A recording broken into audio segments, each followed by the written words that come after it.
I'm Susan Shah, and I'm a program director with the Vera Institute of Justice.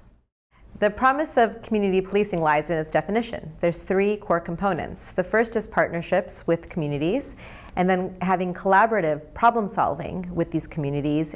And finally, the third piece is ensuring that law enforcement agencies are structured in a way that they can support community policing. This by far is the hardest to do, it's the least done, but it's so important.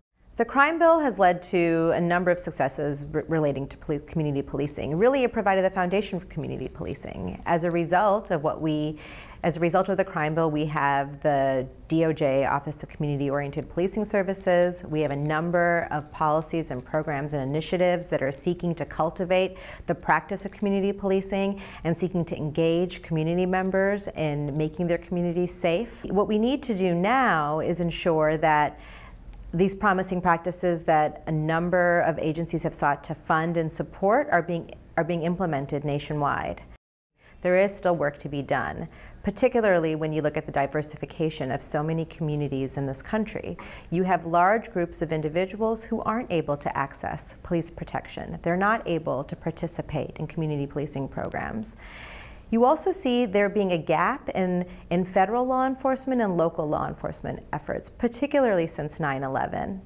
In our work with Arab, Muslim, Middle Eastern, and South Asian communities, we've seen that the practices around homeland security, counterterrorism, and countering violent extremism have isolated these communities from police protection.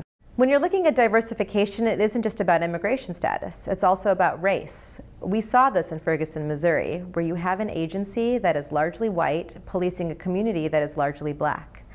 And it's not just about changing the racial makeup of an agency, although that's an important first step. The most important piece, I would say, is to really build in accountability systems for the agency so that they are hearing day in and day out, minute by minute, whether their practices are really serving the community and are addressing the community concerns. So if I were one of the drafters of Crime Bill 2015, this is what I would want to include. First, I would want to provide mechanism for federal law enforcement and local law enforcement to be better aligned, particularly in supporting community policing. And I think the two areas that need it the most are in homeland security and immigration enforcement. Second, I would support efforts for agencies that are dealing with situations of demographic inversion to build in greater accountability systems and change the way their agencies are structured to support these diverse communities.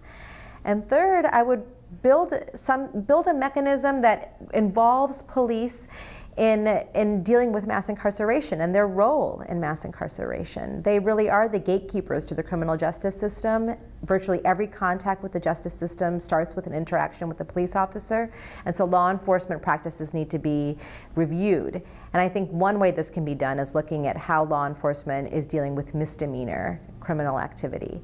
And are there alternatives other than arrest that are less punitive? This needs to be looked at.